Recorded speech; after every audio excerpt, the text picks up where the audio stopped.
I know some of you don't know Eric Hovind. That's okay, with time you will.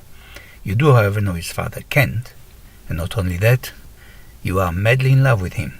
If you're not aware of those facts, please stop suppressing your feelings now. The fact that I know and love Kent Hovind, the greatest creation scientist ever to walk the universe, doesn't mean I know even 1% about him. For example, I know he once said to his daughter, "If you're not in business, don't advertise," but I didn't know, for example, about his missing T-Rex. To those of you who have never seen a T-Rex, they and the other dinosaurs are near extinct, what with the proliferation of knights and other hunters in the post-flood Earth. There is, however, a safe haven where hunters don't dare go, and where life for those wonderful God's creations is safe. If you've never heard of Dinoland, that's because it's a not-for-profit institute, and they don't advertise. Still, amongst believers and other dinosaurs, it is well known. I myself am very well known for my skepticism, and when I entered Dinoland, I kept a safe distance from the friendly herd of velociraptors that came to me, hoping that I had a dead rat in my pocket. Eric Hovind, Kent's son, who you might already know, explained enthusiastically that the herd of Brontosaurus I saw next was started with an egg which his father found on Mount Ararat. If we didn't have an ostrich egg for our picnic, there would be no Brontosaurus today, he said. I looked at the Brontosaurus, who were quietly grazing and enjoying the Florida sun. I felt safe, as Eric assured me that there had never been an escape from Dinoland. All the dinosaurs were tagged with a chip, and their mind is constantly read by a special polygraph. In fact, said Eric, our dinosaurs go through a training program, combined with brain programming and Christian DNA injections, which makes them sure that those beasts are well behaved and love God.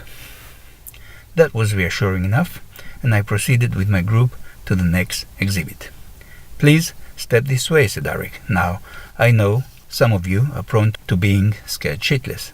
No doubt, a couple of thousand years under God's supervision contributed to that. The group of sightseers, quite relaxed up until now, started looking nervously at each other. I put my trust in Kent Hovind's famous safety record, so I was cool. I just want to assure you that if you see a giant T-Rex attempting to disembowel you, there's no need to panic. It's just his way of saying hello. You are safe. I'm not sure if you are aware of the 6 axioms Dr. Kent Hovind gave the world. One of them was, you call them dinosaurs, we call them dragons.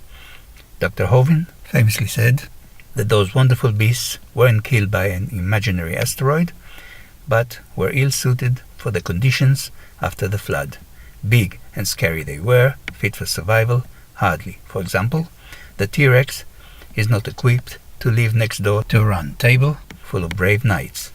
In fact, if anyone around here is endangered, it's the dinosaurs. The barbed wire triple fence, the machine guns and nuclear submarines are not here to stop the dinosaurs, said Eric. They are here to stop the good folk of Pensacola, Florida from lynching them. I looked outside the fence. There were a few thousand angry Southerners holding firearms and Minuteman missiles and waiting for the first sign of a dinosaur. The dinosaurs would be extinct if not for the double bulletproof glass dome.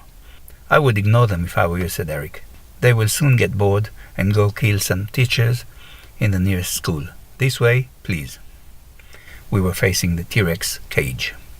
Eric told the story of how his father saw the little creature, bits of eggs still glued to his head, floating down Mount Ararat.